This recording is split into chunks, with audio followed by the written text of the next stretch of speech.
Shalom. This week we are reading Parshat Shemot, the first portion in the book of Shemot, the book of Exodus. It's a whole new world, a whole new set of circumstances going on in the second book of the Torah. And this week, big news, there is a Jewish chief of staff in the White House again. Some people are very excited. They feel that we have an address, someone to talk to. So imagine how proud Yosef's family was. His brothers, his father, chief of staff of the White House. Yosef was the vizier, the viceroy, the second in command of all of Egypt, the world's most powerful empire.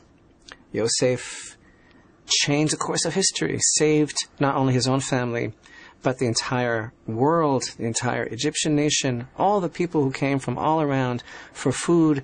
It was all in the hands of this Jewish boy, Yosef. But how quickly things changed. We begin the book of Exodus, this week's PARSHA. We know that as long as Yaakov was alive, everything was fine. The family was reunited. They lived apart in the land of Goshen. Our sages tell us that they studied Torah, and everything was really rather idyllic for those remaining years of Yaakov's life. But as we read in verse 6 of Parshat Shemot, Joseph died, and all his brothers, and that entire generation. And then everything changed rapidly. Now, the whole family goes down to Egypt. This is from the end of the book of Genesis. Ostensibly, they're going down because there's no food in the land of Canaan. But obviously, there was a large degree of divine subterfuge here. It was necessary to reunite the family and also to get everyone down to Egypt.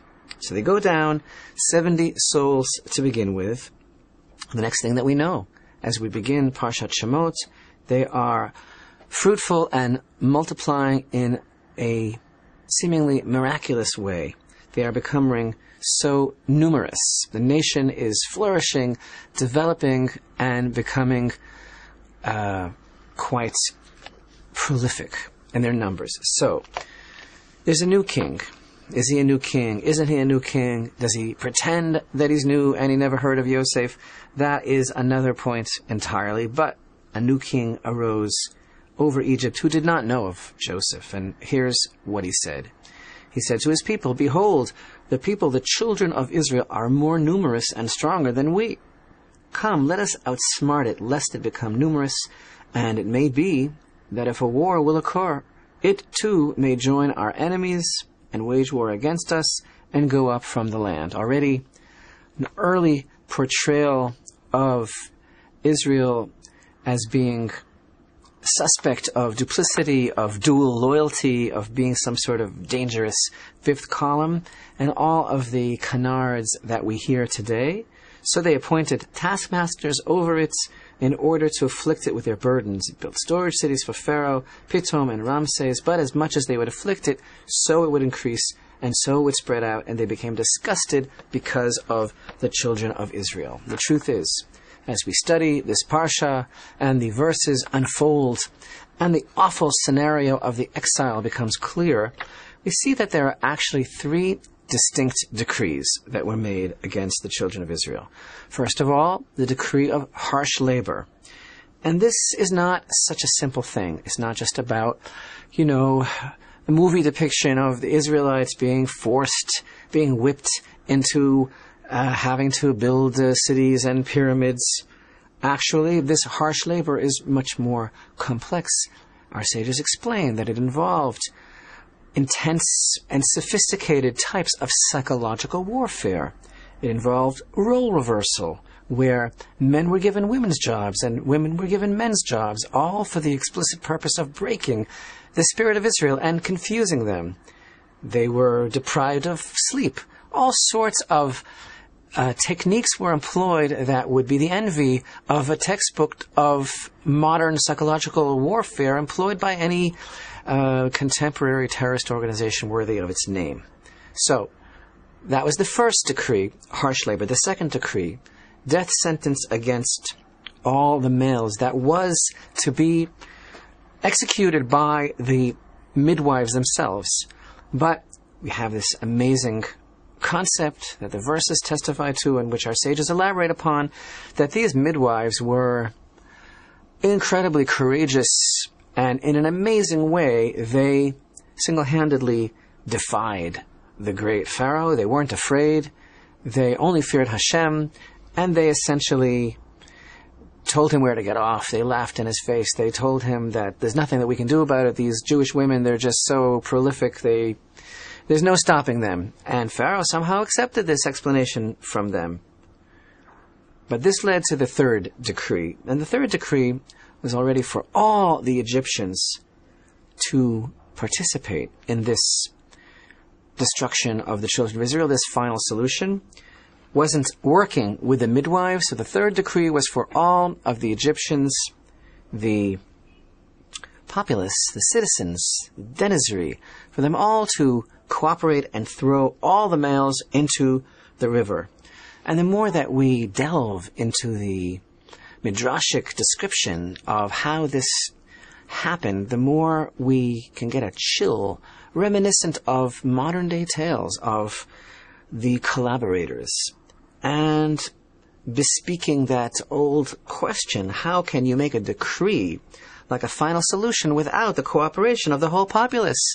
How can you attempt to get something so massive and organized off the ground without the knowledge of everybody around? And indeed, if this incident, the historical facts of the Egyptian plan, can serve as a precedent, then the answer to the question is a resounding no, it can't be done without the cooperation of the entire populace. So reading these midrashim regarding how this third decree was employed is a read which is reminiscent of something from Eastern Europe of just a few years ago, how the Egyptians would employ their children to spy in the Jewish houses, how they would fan out through all the Jewish neighborhoods and go out from the schools, go into the Jewish homes and observe which women were expecting, and even in what month they seemed to be in, and how they would write the whole thing down in notebooks so that the Egyptians would be aware and anticipatory of every birth. And the Midrash tells us that the Egyptians would send their children into the houses looking for the Jewish children, and how the mothers of Israel would hide the children in tunnels. Again, very, very contemporary, this motif, and how the Egyptians would pinch and hit their own children so that they would be crying and send them into the houses of the Jews, and then the Jewish children would hear these little children crying, and they would be so stirred, the Jewish babies, that they would also start to cry, and that's how they would find them out where they were. So we study and read all about this intense, complex background of the Egyptian exile. And of course, the question that is always asked is, why? What was the reason behind the exile of Egypt? Actually, in scholarship, this is a very famous question, because the Torah is not explicit in any way as to the reason for the decree. There are opinions that are expressed in the Talmud that Avraham Avinu, that Abraham, our forefather, was punished because way back in Parshat Lech Lecha, in Bereshit, in Genesis, in chapter 15, at the covenant between the portions, when God made his promise about the land, he said, how shall I know? How shall I know that I am to inherit it? But that's also not so simple. There are opinions that disagree and say that he wasn't asking for a proof. He was just asking about the time. When is all this going to come about? All sorts of questions are raised regarding what was the primary motivating factor behind this decree. But the main thing is, as we know is the case with life itself, this was a divine decree. We read again back in Parshat Lech Lecha, in the book of Bereshit, at the covenant between the portions, we read that Hashem said to Avraham, know with certainty that your offspring shall be aliens in a land not their own, and they will serve them and they will oppress them 400 years. But also the nation that they will serve I shall judge, and afterwards they will leave with great wealth. And actually, today there is a concept that everybody knows about when it comes to prison sentences. It's called early release. There's early release and there's release for good behavior. The truth is that the children of Israel were not enslaved in Egypt for 400 years, but rather for 210, because God began the reckoning from the birth of Yitzchak.